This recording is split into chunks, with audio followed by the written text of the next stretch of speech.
What's up guys? Alex Corey back with cultivatedchange.com. We're back in the gym. Finally have some time to do a comprehensive workout. So today we're gonna light our posterior chain on fire.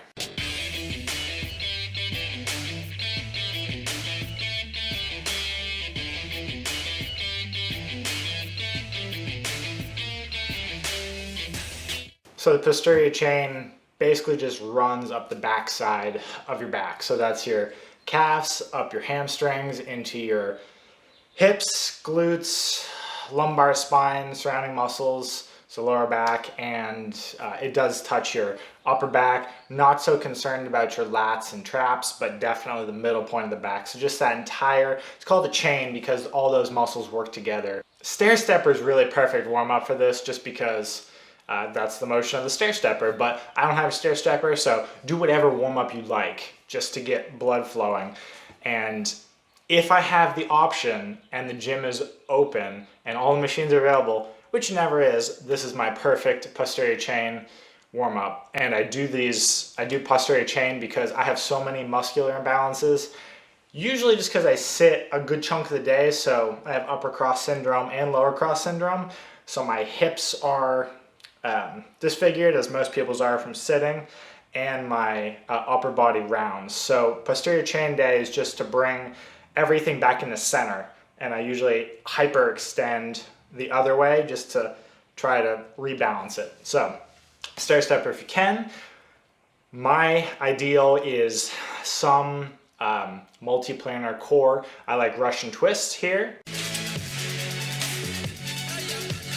followed by something to activate your glutes and glute medius and to get some hip abduction going. So I have the lateral raise, walking lateral raise here. If you don't have a band, just do it on the ground.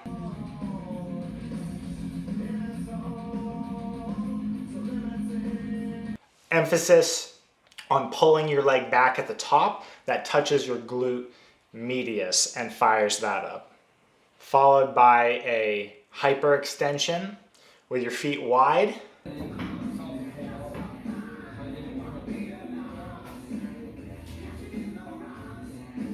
That gets you all of that hamstring and glute activation and low back definitely. If you can, I'm doing a Y, or some people call it W pose here, just to get my entire back firing at the same time. And I do round at the bottom for full lumbar flexion and then come up to extension. You can hyperextend if you want. I have low back injuries in the past, recently, like a month and a half ago, so I usually don't do that. To actually get into some real posterior chain warm up and start increasing the weight, I like doing a step up to balance here that gets more core action and gets everything stabilizing. And I do one leg, two leg, and then I do a box jump.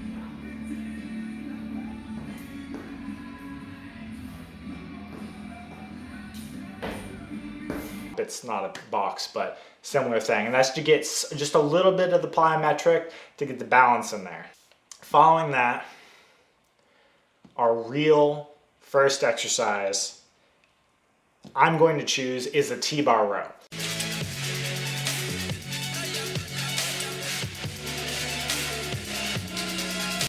I won't do a regular row because regular row really fits on back day. T-bar row for me hits, you can control the angle based on where you hold and you can pull the weight, and I feel it in my lumbar spine. Obviously my traps and lats are in there, but the middle, my multifidus right up the center of my back, I do 10, starting with 10 reps to prime everything, come down to 6. So slowly increase the weight. So we're starting in a hypertrophy range and we're ending at the top of a strength range.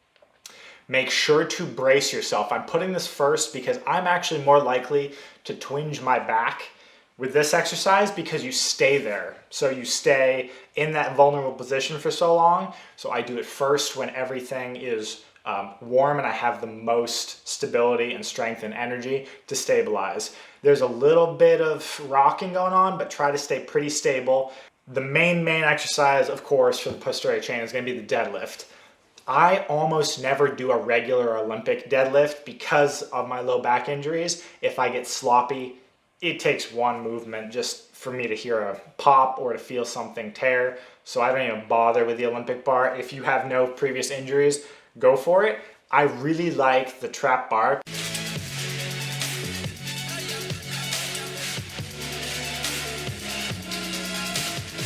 Because you can stand in it, so the center of gravity stays right over your hips. There's less, your low back is taken out of it a little bit just because you're not forced to bend over as much. You can stay 30 to 45 degrees instead of going down to parallel. Same thing, warm up with 10 max just because the deadlift is still taxing. And then increase the weight for, I don't do a warm-up set with this. 10 is the warm-up set since we've already done a bunch. And then increase the weight, and you can jump up a bunch. You can jump up probably 50% for your second set, and that's starting to get to a real working set. And then for your third set, my third set, I do somewhere between 3 and 6, so that's the strength range. And for any of these, I do not go to failure because we're doing so many yet. I usually do an RPE 8, which means you have 2 left in the tank before you just fail. After the deadlift, my finisher, and I absolutely love this exercise. I could probably do an entire workout just of variations of this. This is a Bulgarian split squat. It looks more like a lunge, but it's Bulgarian split squat with a hamstring focus.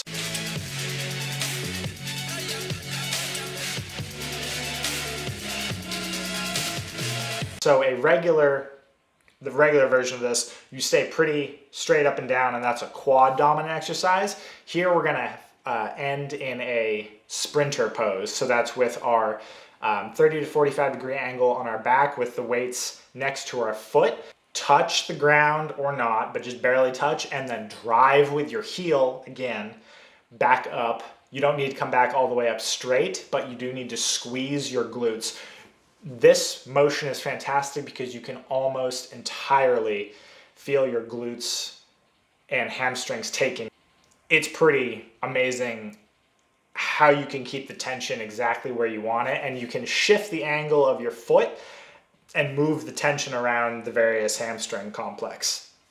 But this, if you really want some pain, do your working set, so there are 3 sets, and then on the last 1 or 2, depending on how tired you are, when you're getting shaky towards the end, just drop the weights and just do a burnout body weight set. And make sure to stretch.